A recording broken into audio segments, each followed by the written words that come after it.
TNPSC group 4 Chandramukhi படத்தில் அந்த actor Jyothika பார்த்தீங்கன்னா அந்த 10th எக்ஸாம் நினைக்கிறேன், அதை எழுதிட்டு தலையை பிச்சுக்கிட்டு ஓடி வருவாங்க பார்த்தீங்களா, அந்த மாதிரி இருந்தது எக்ஸாமு.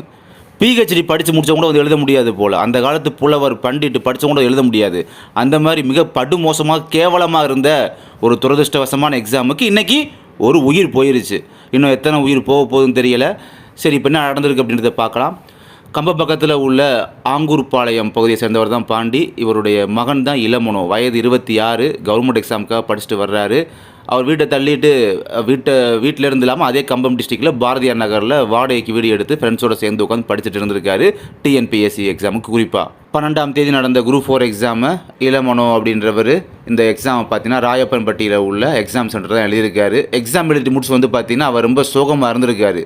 எல்லோரும் சோகமாக மட்டுமா இருந்திருப்பாங்க, எவ்வளோ விரக்தி, மன வேதனை, மன உளைச்சல், மன அழுத்தத்தில் உட்காந்துருப்பாங்க அப்படின்றது நம்ம எல்லாருமே தெரிஞ்ச ஒரு விஷயந்தான்.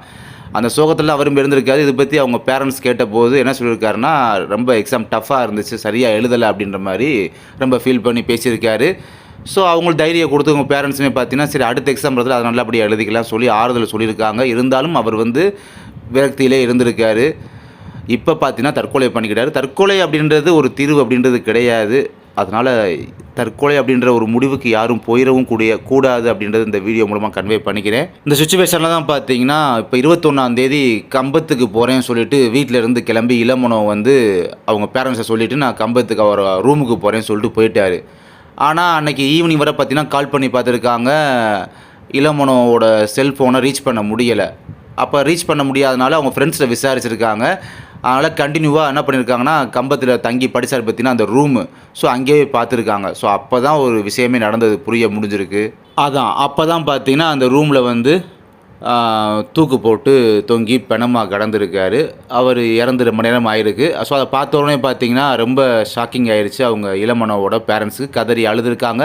ஸோ தகவல் தெரிஞ்ச கம்பம் தெற்கு போலீஸார் பார்த்தீங்கன்னா அங்கே வந்து ஃபாஸ்ட்டாக போய் உடலை வந்து கைப்பற்றி பிரேத பரிசோதனை பண்ணியிருக்காங்க. ஸோ அந்த பிரேத பரிசோதனைக்காக கம்பம் கவர்மெண்ட் ஹாஸ்பிட்டலுக்கு வந்து அந்த பிணத்தை வந்து அனுப்பி வச்சுருக்காங்க.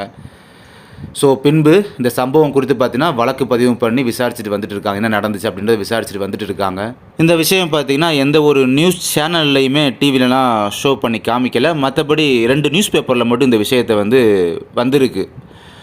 இப்போ பார்த்தீங்கன்னா இந்த குரூப் 4 எக்ஸாம் எவ்வளோ பெரிய ஒரு தாக்கத்தை, எவ்வளோ பெரிய ஒரு இதை ஏற்படுத்துறது தெரியுமா? இப்போ அடுத்து குரூப் 2 எக்ஸாமுக்கு படிக்க முடியாமல் ஆஸ்பிரன்ஸ்லாம் கவலையோடு தான் இருக்காங்க. எங்கே போய் படிக்கிறது, என்ன படிக்கிறது? இதுக்கு முன்னால் புக்கிலேருந்து கேட்டிங்க, சரி புக்குக்கு அப்புறம் பழைய புக்கு போனீங்க, அதுக்கப்புறம் புது புக்கு பழைய புக்கு, அதுக்கு மேலே 2005 எடிஷன்லாம் போனீங்க, தொலைஞ்சு அதையும் படிச்சிருக்காங்க. போய் அவ்வளோ படிச்சுமே 1953 அதாவது கொஸ்டின் எடுத்தாங்க பார்த்தீங்களா, அவங்களாம் என்ன வயசுன்னு தெரில. ஒருவேளை அவங்க அப்பா காலத்து புக்கை வச்சு கொஸ்டின் எடுத்தாங்களா என்னன்னு தெரில. 1953 அப்போ பிரிண்டான புக்கிலேருந்து ஒரு 5-8 கொஸ்டினை கேட்டு வச்சுருக்காங்க. 5 முதல் 8 கொஸ்டின் வரை அதில் வந்துருக்கு. இப்போ வர ஆன்சருக்கையும் வெளியே வரலை. ஆன்சருக்கு ரெடி பண்ண அவங்களுக்கே தெரியணுமே, அந்த வல்லுநர் குழு வந்து எத்தனை கொஸ்டினுக்கு வந்து வல்லுநர் குழுவுக்கு பரிந்துரைக்கப்பட்டதுன்னு நோட் பண்ண போகிறாங்க அந்த புக்லெட்டில் அப்படின்றதும் தெரியலை. சரி, ஓகே, தற்கொலை ஒன்று தீர்வு கிடையாது அப்படின்றது இந்த வீடியோ மூலமாக சொல்லி முடிச்சுக்கிறேன்.